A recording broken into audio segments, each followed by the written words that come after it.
welcome back to my channel. As you all know that my name is Shahreen Warsi and my channel name is Study with me. तो मैं आज आपको India और China के relation के बारे में पढ़ाने जा रही हूँ। सबसे पहले हम ये समझते हैं कि चाइना क्या है। चाइना एक देश है जो इंडिया के बहुत करीब है और 1949 में चाइना में क्रांति हुई थी और उसके बाद चाइना इंडिपेंडेंट हुआ। चाइना में एक पार्टी का राज है जिसे कम्युनिस्ट पार्टी कहते हैं, लेकिन भारत में क्या है, बहुत सारी पार्टियाँ हैं।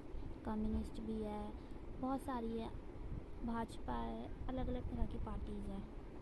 जब शुरू में चाइना आज़ाद हुआ तो चाइना को लेकर हमारे जो पीएम हैं जवाहरलाल नेहरू जी, उनके दिल में बहुत गहरे भाव थे।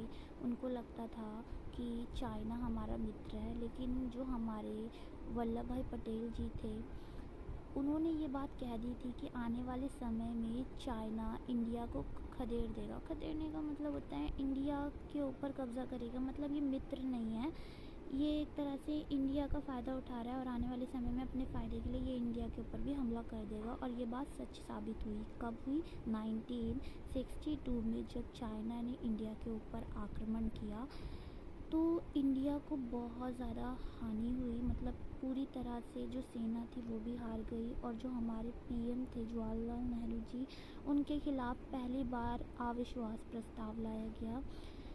इसका मतलब ये होता है कि सभी देश के लोगों ने मांग करी कि अब इनको पीएम के पद से हटा दो। इतना ज़्यादा क्रोध था लोगों का उनको लेकर। और साथ ही साथ बहुत ज़्यादा जो हमारे रक्षा मंत्री थे वी.के. कृष्ण मेनन जी, उन्होंने भी त्यागपत्र दे दिया मंत्रिमंडल से। अब आप पूछेंगे कि चाइना ने आखिरकार 1962 में इंडिया पर आक्रमण किया क्यों? तो अभी हम उसको समझते हैं। देखिए, शुरुआत होती है 1950 से, जब तिब्बत पर कब्ज़ा किया था चाइना ने।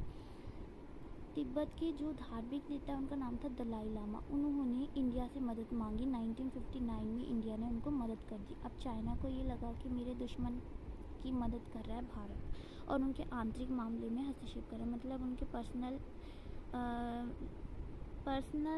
उसमें क्या बोलते हैं, संबंध में इंटरफेयर कर रहा है। तो इसी वजह से उन्होंने इंडिया के ऊपर एक तरह से गुस्सा था उसे। और दूसरा जो सबसे मेन कारण था, सीमा विवाद। देखो, जम्मू कश्मीर का जो थोड़ा सा इलाका है ना, उसके ऊपर उन्होंने रोड बनवा दी, सड़क बनवा दी और उन्होंने ये बात कही कि ये जो इलाका है वो हमारा है। और दूसरा जो इलाका लिया उन्होंने, अरुणाचल प्रदेश का कुछ हिस्सा, उन्होंने कहा कि ये भी हमारा इलाका है।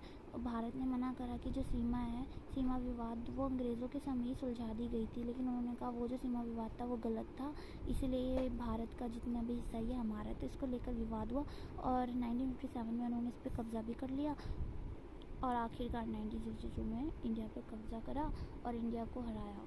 तो यही थी कहानी। अगर वीडियो अच्छी लगे लाइक सब्सक्राइब शेयर करना ना भूलें। बाय।